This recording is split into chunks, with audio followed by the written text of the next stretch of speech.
Coaches, today before we get started, I want to thank our sponsor, CoachPad. No matter if you draw scout cards by hand or use a program on your computer, CoachPad will give you back time by never stuffing a binder again before heading out to practice. First 13.3-inch electronic device allowing coaches to clearly display scout cards outdoors in the sun has been a game changer for programs this past fall and those currently planned all across the country.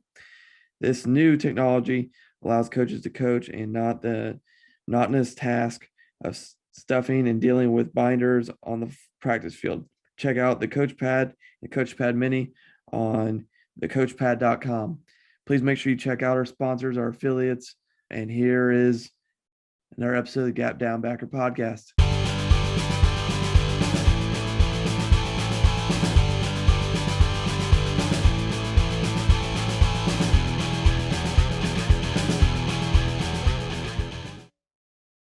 Welcome back to another episode of the Gap Down Backer podcast. Today we have the head football coach of, I'm going to mess this up, Caruthersville in Missouri, my boy Dom G. Coach, how you doing? I'm great. How are you? I'm doing good. I mean, we just got done raining for 20 minutes before we got started. I mean, literally, we spent 20 minutes just complaining and doing our normal stuff. But obviously, since since you started on the channel, last time we talked, we've had a couple job transitions from D3 football to Yuma to where you're at now. What is kind of the transition like been? Because you've kind of gone from D3 line coach and strength coach to assistant athletic director and a line coach, and now head football coach in Missouri. What's that kind of transition been like for you?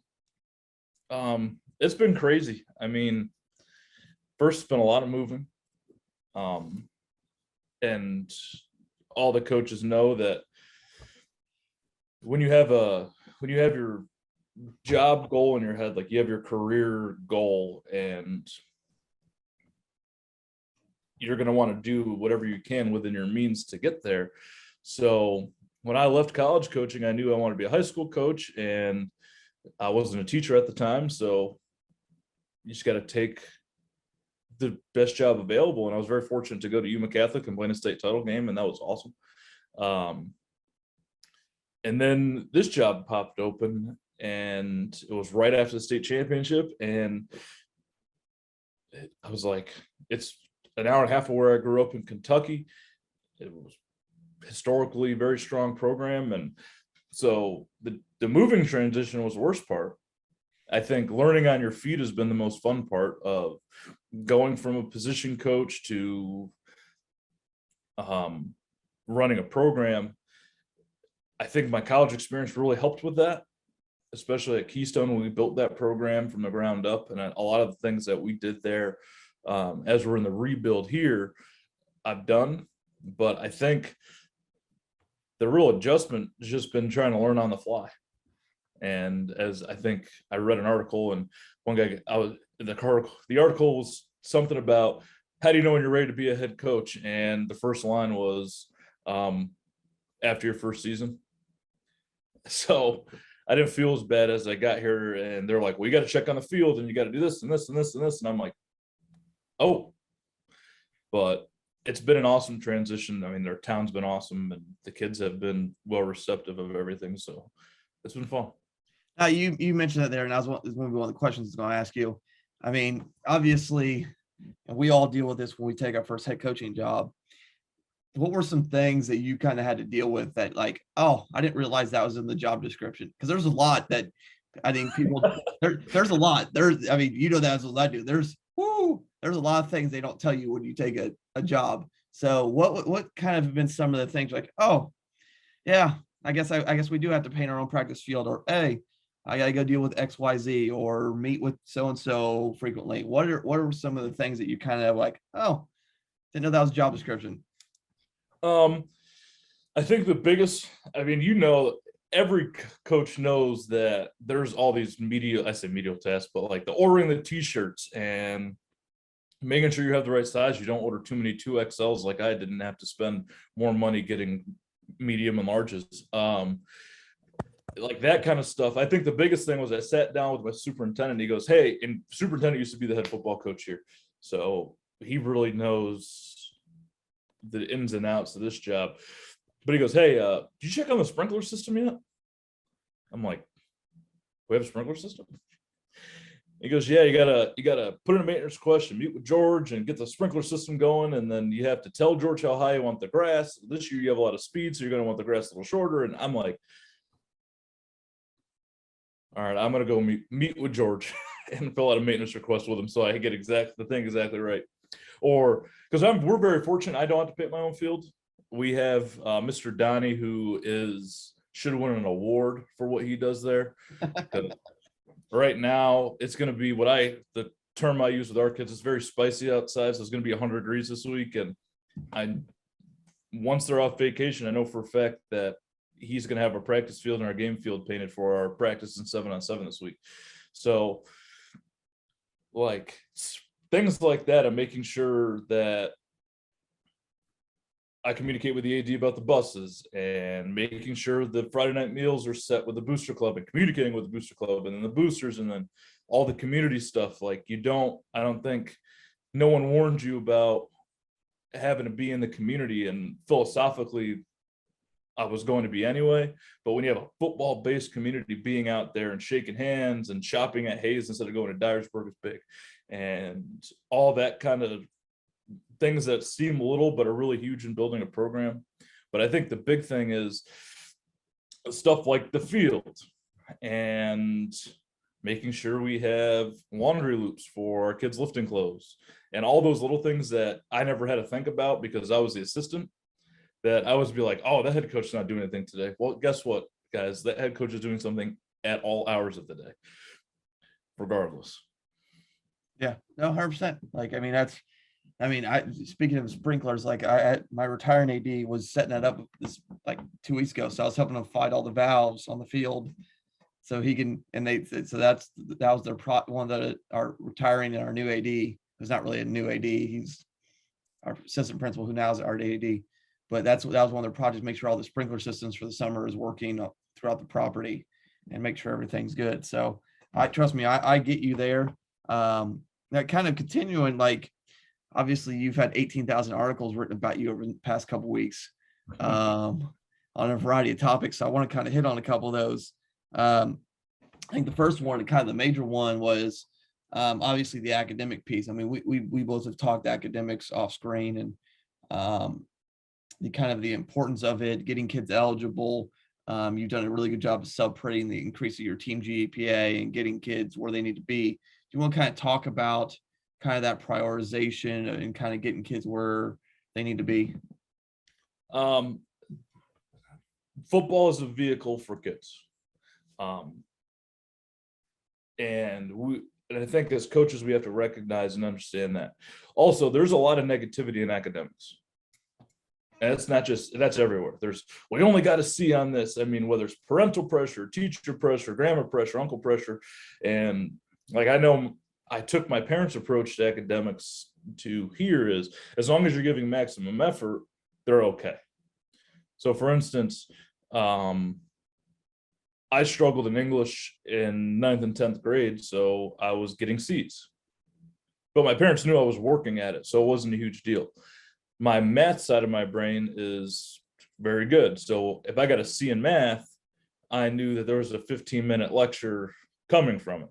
So my approach to academics is we need to support them in what they need, whether it's getting extra help and but we also have to understand that we have kids that have the ability to get all A's, kids that have the ability to get all B's, and as long as they're putting forth maximum effort and helping them in areas that they're deficient, they'll be okay. But I think the big aspect of academics is we need to keep the negativity out of it. And by negativity, I mean, I'm not saying don't get on a kid if he fell asleep in class or if he was feeling like he needed some attention that day and not doing his classwork. Like, that's just annoying.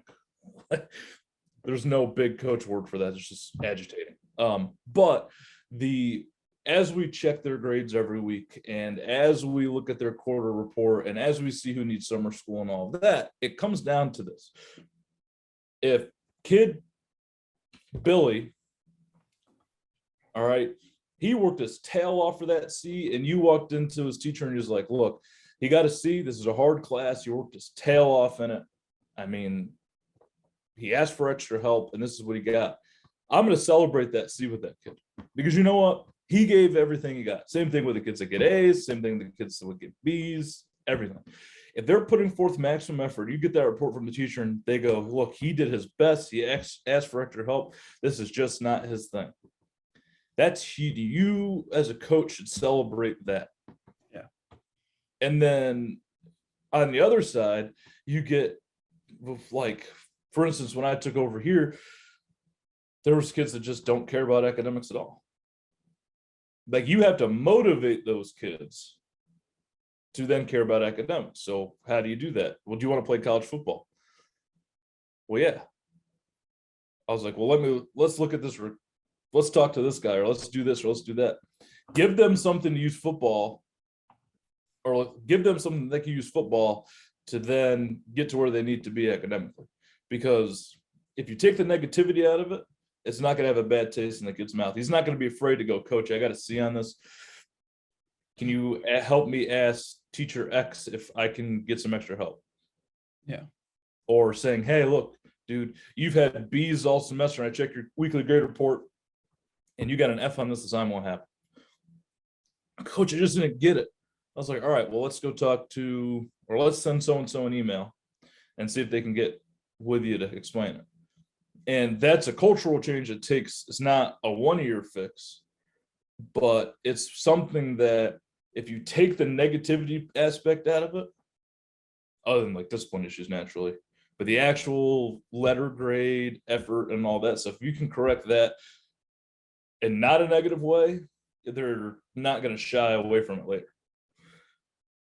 Yeah, no, perfect. Now you mentioned culture change in there. We'll get to culture here in a little bit, but I think one of the culture changes you're doing that I've seen that I thought was a really good idea was your weekly Friday game nights that you've been hosting for your kids to kind of get them around each other, keep them out of trouble, and also just create a positive environment. You want to kind of talk about the idea behind that and kind of what's kind of done for your program so far this summer. So the idea came out of Philadelphia. Coach Bill Sistema, he was the head football coach at Frankfurt High.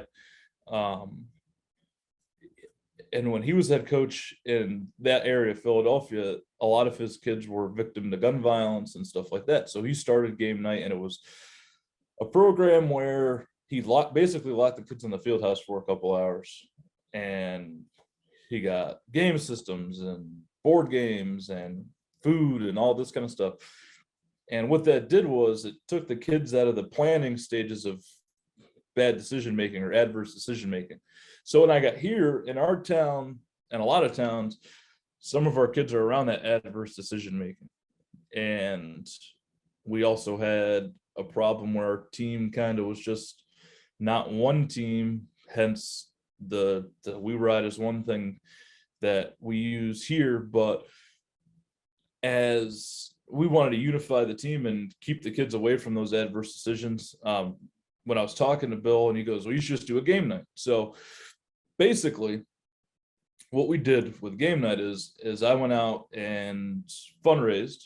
So I actually talked to our ministerial alliance, and they gave us a substantial amount of money just earmarked for game night. So we have a separate game night account and did a little fundraising, and we got a ton of donations. So right now we're up to 4 PlayStations, a couple TVs, a couple projectors, I think 75 board games, and a bunch, and we get food every time we do a game night. So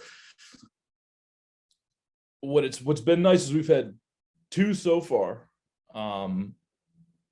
We were on a trial basis with the school, doing it every other week, and this is an off-season program because naturally Friday nights are in the season, they're with us anyway. Game night number 1 was about 32 kids, and game night number 2 was about 37, which is a huge increase, and the right kids are there. And what I mean by right kids are there is our starting quarterback, our starting wide receivers, our running back. Like, the guys that are going to get the game ball from the paper and all that kind of stuff, like the superstars, they were there. And what that's huge for us, because they're the guys that are going to lead the program. And if they're there having a good time, sitting around the TV, eating pizza and doing whatever, then the guys that look up to them are going to start showing up too. And what it's turned into is, the first game that I kind of had to prod kids into playing games with each other, and I taught the kids a math game with cards, how to add a 21, and they play Uno with each other and da-da-da-da. So the second game night, we just got the food and we handed out the food, and I pulled my chair up and I sat in the back of the field house, and the kids started playing games with each other, playing Unos, like the little stack the chair game. And they were self-sufficient, just being a team without coach intervention I had to kick them out. I was like, all right, it's time for you guys to go. That's a good problem to have, Coach, in all honesty.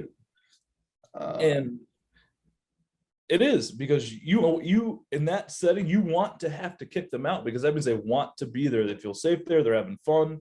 They're bonding. And the fact that the numbers increase from week to week it's actually working. Yeah. And we try to hit a local food spot every week, but yeah, and you're right, it is a good problem. Yeah, no, 100%. There, kind of continued from there is the culture change aspect. We kind of talk, and we're not going to get super deep into it, but I mean, the school's been a very, very successful program up until pretty recently, and it's kind of taken a downturn for a variety of reasons.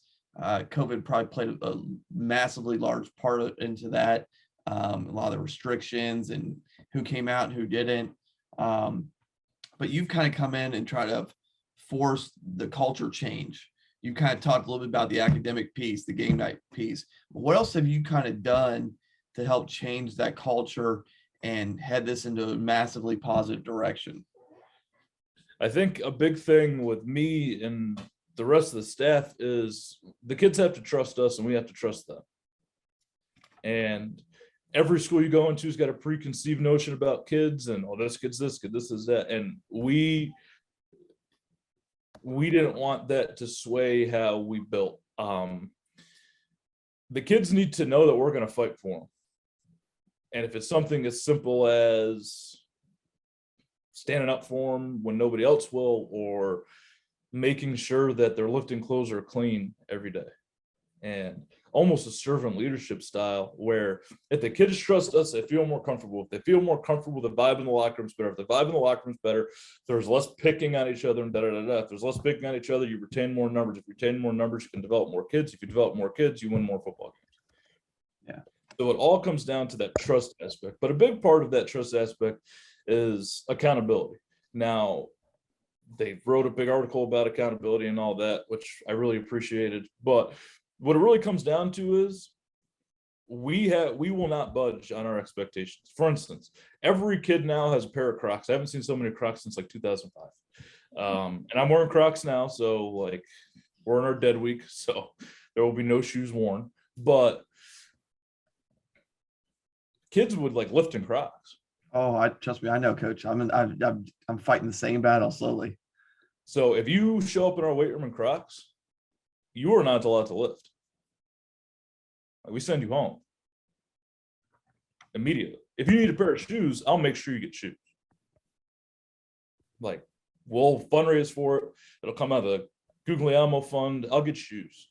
But we have signs in our weight room and it says no lifting for a reason, because there's some days that one of the coaches likes to wear his Crocs before practice, but no lifting on the top, in Crocs on the bottom. And believe it or not, there are images out there of a Croc with a circle around it and a line through it. And I know it's something simple, but we stick by our guns. If practice starts at 5 because of the heat, if you're not in that back end zone by 5 o'clock, everybody who's late's running. You're on time or you're late, and you get to choose. And what we're doing is, by holding them accountable for these little things, is showing them that it's their choice whether they have a positive accountability or negative accountability. You wearing Crocs in the weight room? Bye. Have a good day. You're late, you run. You do something great, we praise you for it. You do your job, we give you a fist bump and high five. But coming in with an iron fist and be like, this is cultural change takes time, but how you start to do it is you set expectations, you don't waver, but there's also the educational aspect behind it. Like, you need to be able to teach them that we're holding you accountable for this because we care about you. We don't want this to become an issue later in life or later in the season. And we tell the kids we're in the midst of a complete culture rehaul, and we're trying to build Caruthersville back to where it needs to be, where it should be, where it always has been. And you're either going to be a part of it or you're not. And once you put the onus in their hands, that's where we've seen our biggest result. Because they know it's up to them. Like, do you want to go 2-7, or do you want to flip the script? Do you want to be known as the class that flipped the program around and got back to where we were in the districts and the state playoffs and all of that? Or do you want to be the part of the class that skated by?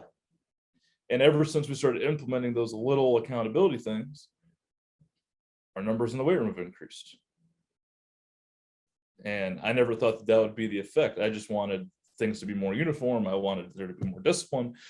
And I think the biggest thing that makes kids want to come back and be there is it's not just, well, you're a craphead because you keep messing up. It's, we're not going to give up on you, and we're going to hold you accountable. We're going to teach you the right way to do things in the process.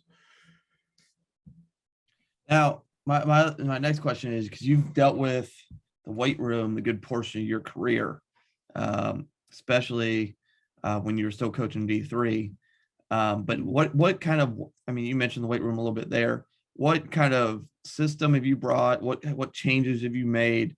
I mean, where's kind of been your focus in development from a strength and conditioning weight room portion? I think the big thing is, and I can't take all the credit for this because one of the coaches on my staff is a CSCS, and the other guy has been doing this for 20 something years. So with all of our minds combined, the big thing is you have to teach the kids how to lift. And I think that's a forgotten, and I don't mean how to squat. Like every person's got to teach their kid how to squat. Every coach has got to teach your kids how to squat, deadlift, clean, whatever lifts you're doing. Even something as meaty as a box jump, you have to teach them how to do. What I mean teach them how to lift is how to come in and be efficient in the weight room.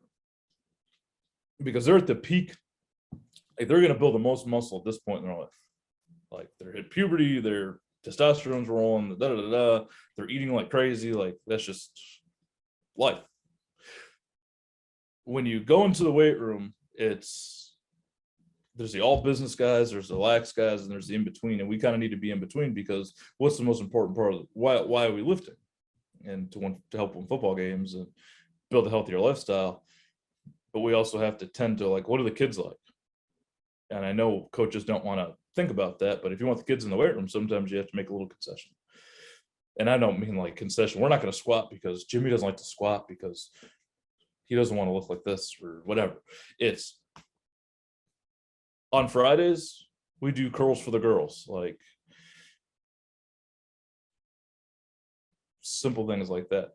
But in the process of building this weight program and in the process of making goofy things that they actually like to do that's kind of fun and competition style stuff and stuff like that, it's take the way the lifts and everything. It's a culture of the weight room that needs to be better. And every place, I believe. It's Army's got, I mean, I get it, but you look at those videos of Army lifting, those guys are savages. They're also at West Point. So, but you want your weight room to emulate something that's organized, and the kids know that what a superset is and how you actually do a superset. You go from one thing to the other and all that kind of stuff. So the big thing that we're fighting when I first got here in January and now is teaching these kids how to navigate a weight room and get a workout done. Perfect, Coach. Now, one of the other things I've always wanted to ask you, because like I said, when you were at Keystone, you were in charge of the weight room. What I mean, from a starting point for high school coaches, do you have any like book recommendations or resources that you kind of like, hey, these are some good resources for guys to use and to pick up? most of the stuff that I've really gathered about how to build strength programs and organize weight room and stuff like that, I've actually not necessarily become from books, but people. And one being Dontavius Smith, he's the offense coordinator at Keystone College. Brian Fox, head coach at Elyria Catholic now in Ohio. Kevin Allensworth, our D-line and wide receiver coach here, he's had a CSCS for 20 years. And for me, yes, I love the value of books. I read a book a month. It's kind of my way to get away from the madness for 30 minutes a day. But I think there's something that happens when you have a real conversation with another football coach who works with athletes. And it's not that I'm devaluing the value of a book. It's human resources are huge. Like Bill Crawford, one of the strongest men in America who trains athletes in Glens Falls, New York. He's 1,000-pound bencher, one of those really huge, strong guys, but he also played Division I linebacker. And a lot of the training that he does in this thing when he's not doing the metal militia is doing or working with college athletes and high school athletes. And I think that verbal conversations about the weight room where you can actually bounce questions like Fox and I've known, I was one of Fox's GAs, and I was like, Brian, is this dumb? And he goes, yeah, that's not, no. Or when Kevin Allsworth came in, when he got here, and he goes, Coach, why do you call it this? I was like, it's just what I've always called it. He's like, that's not what the lift's name is. So, okay, well, we can change it if that's not what you want. Like, you can have real conversations with these people. And I think building a network of coaches like Coach and I have, or you and I have, Coach, I mean, yeah. And being able to verbally bounce things off of people is huge.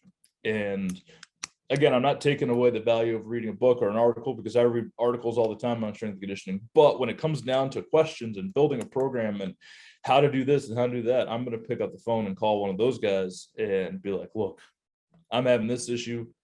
I need a suggestion how to fix it. And I'll talk to 2 or 3 of them about this same issue. And if they give me all the same thing, then yeah. But if they have different ones, I find out which one's best for our kids. No, perfect, Coach. Now, I mean, obviously you're building a program at the moment, and there's a certain trajectory for where you're going, but you've also said there's a lot of new things. Like there's a lot of kids who haven't, I mean, you got 20 plus new kids coming out who've never done Indy or who've never done XYZ.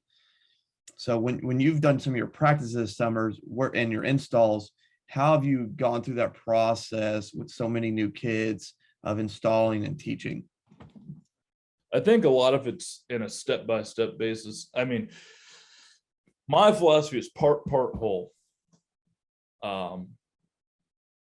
Actually, we have 2 different philosophies on the field, because my defensive coordinator's like whole, part whole. Like he likes to teach concept, then come back and break it down and then put the concept back together.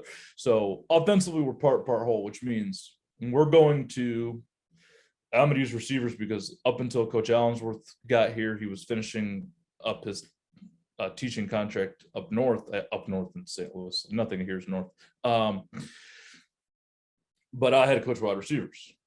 And what we would do was, if we had a post out concept, we would teach post, how to run a post, and then we would teach the out, and then we'd put it together and be like, all right, this is concept name, these are the 2 routes that are in it. The one wide receiver runs the post, which we just ran, and the number 2 wide receiver runs the end, which we just ran, and then you put it together. But if you go on the board and just start writing a bunch of football lingo, like some of these kids don't even know what, I mean, every high school in America, some kids don't even know what a post is. But if you teach them and teach them to run a post and teach them to run out, and then when you put it all together, they see how it fits together. Now that they have the stance and start and stack and inside release and outside release and all that stuff, and then they can run the route and see how it fits in with the number 2 route and see how that fits in with the number 3 route and see how that fits in with here.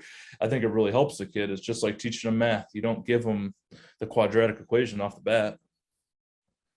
You got to teach them to add first and subtract, and then PEMDAS or whatever they use now, and Common Core, and then you give them the quadratic equation and let them put everything together. And football is the same way. You can't be football. You might think of football 500, but a lot of you kids are football 99. So you have to find a way, and this is what the coach's job is take your 500 level football thought, put it in football 99 for the kids, and get them to football 101 by the time the game starts. And the last question I got for you is, obviously there's a lot of transition. There's a lot of change. Again, you have a lot of young and new kids. What is your biggest goal for this season for this team as you kind of work on rebuilding this program? I just want to see that those kids are just going to fight alongside each other. And yes, I mean, Caruthersville's got the history of championships and 10-1 seasons. And yes, I mean, for us to get back there, we have to take it a week at a time. And as much as everybody's looking forward to week 9 at Hayti, which is our big rival, we have to get ready in the summer. The only person that we're competing against is ourselves. And we're going to run the 7-on-7s, but when we look at 7-on-7s, we get better.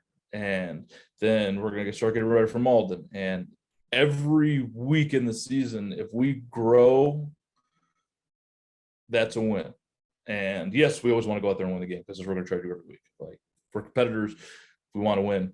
But what I really want to see is our kids unified to the same goal and fighting for 48 minutes with not an ounce to give up in them. And that's going to take time. And we're going to have some ups and downs and ups and downs. It's going to be a football emotional roller coaster all season. But if we can keep one thing level headed, is all those kids are unified and fighting towards the same goal, no matter who we're playing, whether it's powerhouse or whether it's not a powerhouse. And we're fighting for the same goal every week. And those kids are encouraging each other and helping each other. And the coaches are able to do their job and coach the game and coach their position and call their plays. Then that's a win for us. And I know that's a long-winded answer to a short question, but as long as we can keep this team unified, we can do something special with them. And yes, we're in the middle of a rebuild, and we'll get to back to where the Caruthersville's been and where Caruthersville should be. But we need to get these kids moving in the right, all 40 of them marching in the same direction. Perfect, Coach. Well, coaches, his Twitter will be in the bio. Give Coach a follow. He's doing a lot of good things right now. Like, share, subscribe, all that lovely jazz. Check out our sponsor, CoachPad, in the bio of the video. And then that is in our episode of the Gap Down Backer podcast.